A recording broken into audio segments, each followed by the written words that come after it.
When engineers design the machines and vehicles that power our world, they often turn to two foundational materials: mild steel, cast iron. These metals are ubiquitous, forming the backbone of everything from car engines to industrial machinery.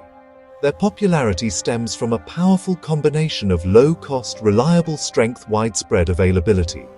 But while they share a common iron base, their performance characteristics are vastly different. Understanding these differences is not an academic exercise. It is a critical step in creating products that are safe, durable, cost-effective. The choice between them can determine whether a part will bend under impact, shatter, wear down slowly, fail quickly. This comparison begins with the numbers. Consider tensile strength. A common grade of mild steel can withstand a pulling force of around 400 megapascals, MPa, whereas a basic grey cast iron might only handle 200 megapascals. Yet, when it comes to hardness, cast iron often registers a higher Brinell hardness number, suggesting better resistance to surface indentation wear. These initial figures only hint at a more complex story.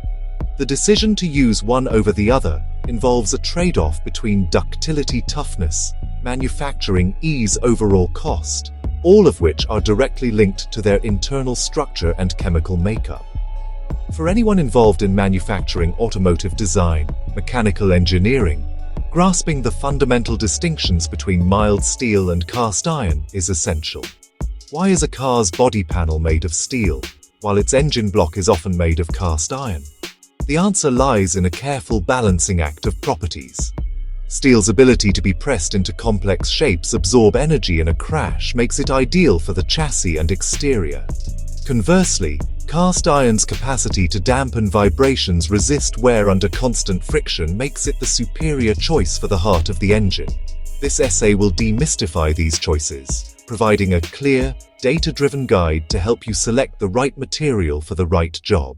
At its core, mild steel is simply iron with a very small amount of carbon added to it, typically between 0.05% and 0.25%.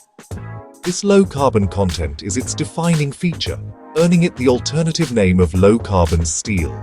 Its internal structure is relatively simple and uniform, which grants it remarkable properties.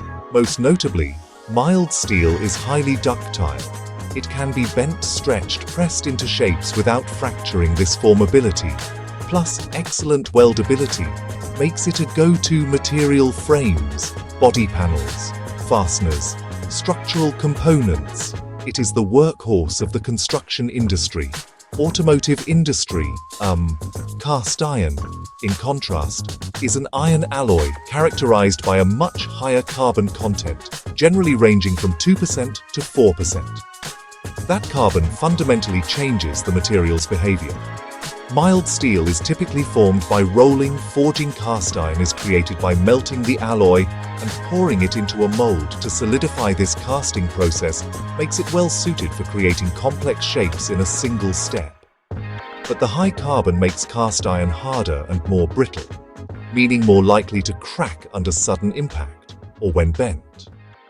Its primary advantages lie in wear resistance, vibration damping, compressive strength. The distinction between these two materials is rooted in their carbon content and resulting manufacturing methods. Tensile strength, which measures a material's ability to resist being pulled apart, is a primary differentiator. Mild steel exhibits robust tensile properties: A36, S275, 350, 550 MPa. This strength with ductility lets it handle pulling forces, stretch and deform before breaking. In contrast, grey cast iron is weaker in tension, 150-400 MPa. Its internal structure makes it susceptible to fracture. Ductile iron can reach higher tensile strengths, sometimes 600 MPa, bridging the gap. Hardness, resistance to indentation and scratching, cast iron usually wins. Brinell, 150-300 HB white cast iron extremely hard, good for high abrasion uses. Mild steel softer, 120-220 HB. Softness aids machinability and formability, but increases surface wear unless surface hardened. Ductility, percent elongation before fracture.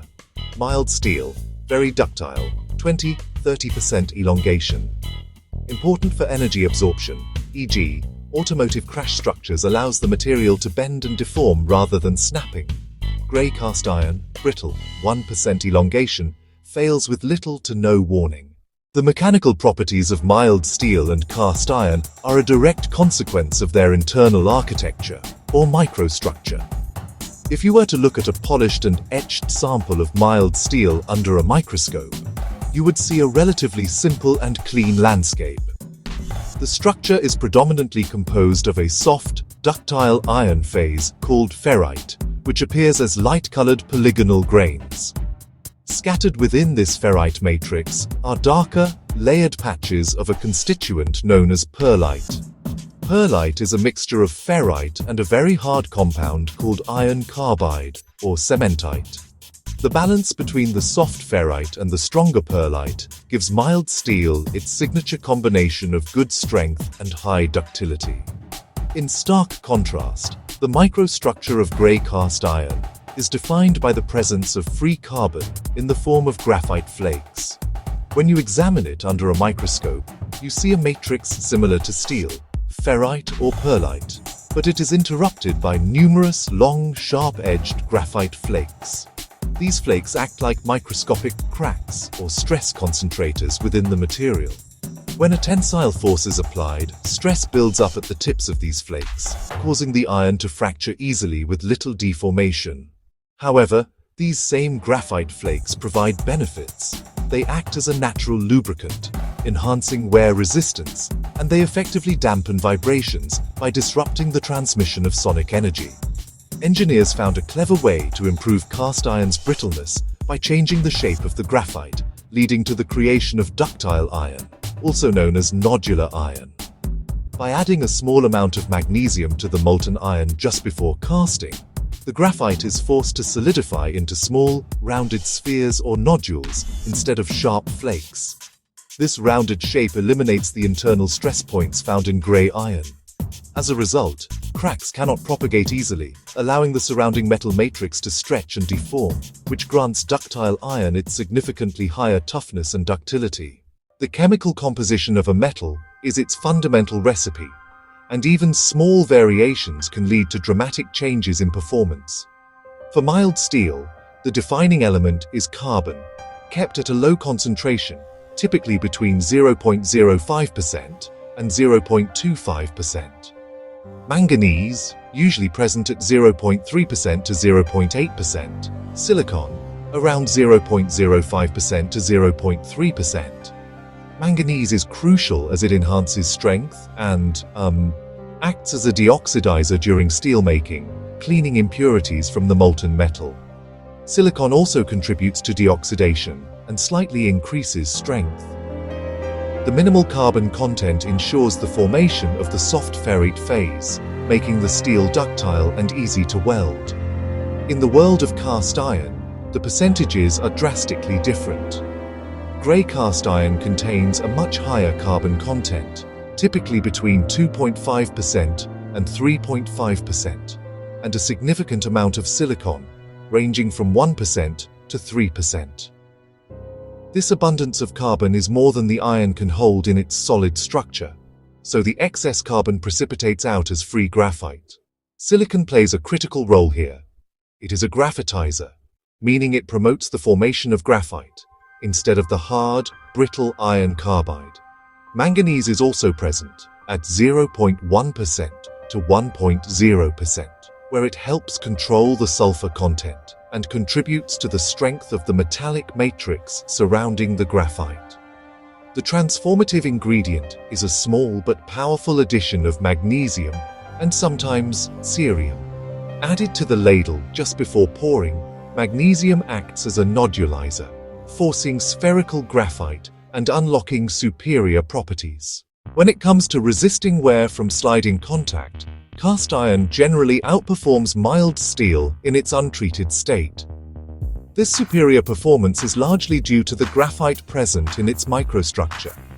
In grey cast iron, the graphite flakes continuously shear off at the surface, creating a thin, self-lubricating film that reduces friction and minimizes material loss.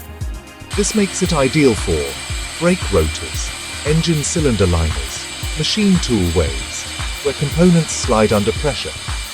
Ductile iron, especially harder, pearlitic grades, also shows excellent wear resistance, suitable for heavy-duty gears, cams. Mild steel, by contrast, is softer and lacks this natural lubricating mechanism. When two mild steel surfaces slide, they're prone to adhesive wear. Microscopic high points weld together, then tear apart, pulling material from one surface to the other. That leads to galling and rapid failure.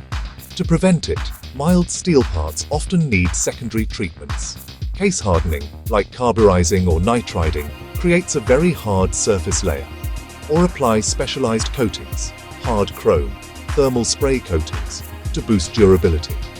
Regarding corrosion, neither mild steel nor cast iron resists rust inherently. Both are primarily iron, and with oxygen and moisture will oxidize to form iron oxide. Rust. Unprotected mild steel develops flaky, reddish-brown rust that eats the metal. So mild steel usually needs protective coatings, such as paint, galvanization, electroplating. The coating's integrity is crucial. Any breach exposes the steel and starts corrosion. Cast iron rusts too, but behaves slightly differently. Graphite in the structure can influence corrosion, sometimes causing more uniform surface degradation or forming a tightly adhering graphite layer that slightly slows further rusting. Still, the effect is minimal. Cast iron needs protection in corrosive environments. In wet or salty conditions, both materials will degrade without proper treatment. For high corrosion resistance, engineers choose more expensive options like stainless steel or aluminum. Both form passive, protective oxide layers. Casting behavior is where cast iron truly excels. Due to its high carbon and silicon content, molten cast iron has excellent fluidity. It flows easily and fills intricate and complex molds with high fidelity. This allows creation of large, geometrically challenging parts, entire engine block, complex pump housing, in a single pouring step. Net shape or near net shape capability dramatically reduces need for subsequent machining, welding, assembly, leading to significant cost savings. Cast iron experiences less shrinkage upon solidification compared to steel, making it easier to produce dimensionally accurate castings. In contrast, mild steel is not typically chosen for complex casting applications. Molten steel is less fluid, has a higher melting point, more difficult to pour, challenging to fill fine mold details, undergoes greater shrinkage, and can lead to defects like porosity and hot tears if not carefully controlled. Steel is more commonly produced in large, simple shapes like billets, blooms, slabs, then processed into final products through rolling, forging, extrusion. While steel castings exist, they are generally reserved for applications where toughness is essential and the shape is relatively simple. When it comes to machining, the roles are somewhat reversed, though grey cast iron still holds a unique advantage. Grey cast iron is renowned for its excellent machinability. The graphite flakes act as chip breakers, reducing tool wear and allowing high cutting speeds. Ductile iron, lacking flakes, is tougher and produces continuous chips more like steel, making it more challenging, but still good, relative to many alloy steels. On a simple cost per kilogram basis, mild steel and cast iron are among the most affordable engineering metals, which is a primary reason for their widespread use. Raw material costs for common grades are often very similar, with market fluctuations causing one or the other to be slightly cheaper at any given time. Mild steel, produced in enormous quantities through highly efficient processes, is a benchmark for low-cost structural material. Cast iron benefits from using a high percentage of scrap, keeping cost competitive and environmentally friendly. However, raw material cost is only one part of the total cost equation. The true comparison must include manufacturing the final part. This is where cast iron shines for complex components. Casting a gearbox housing or engine block in a single step can eliminate dozens of individual cutting, forming, welding, and assembly operations. Casting can drastically reduce labor, energy, equipment costs, making the finished cast iron part significantly cheaper than a fabricated steel equivalent. Conversely, for simpler shapes or structures assembled on site, mild steel often proves more cost-effective. The cost of creating a mold for a one-off or low-volume cast part can be prohibitively expensive. In these scenarios, fabricating from standard steel stock, plates, bars, tubes, through cutting and welding is far more economical. If a mild steel part requires enhanced wear resistance at the cost of heat treatment or surface coating, cast iron may not need these extra steps. However, if a cast iron part requires welding for repair or modification, costs escalate, requiring careful preheating and controlled cooling to prevent cracking. Ultimately, a true cost analysis must consider the entire life cycle of the part, from raw material to finished product and potential repairs. For high-volume, complex parts, casting is cheaper. For low-volume or simple parts, steel fabrication wins. By the end, you will have a clear, practical framework for choosing between mild steel and cast iron, backed by the numbers engineers trust every single day. The distinct properties of mild steel and cast iron naturally lead them to different applications in the automotive and machinery sectors. In a typical car, mild steel is the material of choice for the body panels, chassis frame, and various brackets. Its high ductility and formability let it be stamped into aerodynamic shapes, doors, fenders. Its toughness lets it absorb energy during a collision, improving passenger safety. Its excellent weldability is critical for assembling the car's unibody efficiently on an assembly line. Suspension components also use steel's impact resistance. Fasteners use steel's reliable strength. Cast iron, meanwhile, lives in the heart of the vehicle. Engine blocks are classic cast iron parts for vibration damping and wear resistance. Cylinder heads are another cast iron application. Gray iron, compacted graphite iron. Brake discs are almost universally gray cast iron for heat resistance. Brake drums are also typically gray cast iron. Differential housings benefit from cast iron's castability and rigidity. Gearbox casings also use cast iron for strength and damping. In industrial machinery, these roles mirror the auto world. Mild steel builds large welded frames, conveyor systems, and structural supports. Toughness makes steel ideal for press tools, rollers, and shafts. Steel's ease of repair by welding suits heavy equipment. For precision machinery, cast iron is preferred for machine bases or beds. High damping yields better surface finishes and accuracy. Two clear recommendations emerge. First, choose mild steel when you need ductility, toughness, and easy fabrication. Use mild steel for parts that should bend, for impact-prone parts, and for economical fabricated designs. Second, choose cast iron when you need complex cast shapes and properties like wear resistance, compressive strength, and vibration damping. For better toughness than gray iron, use ductile iron. It bridges castability and steel's reliability. This knowledge empowers better design choices, leading to more reliable and efficient machines.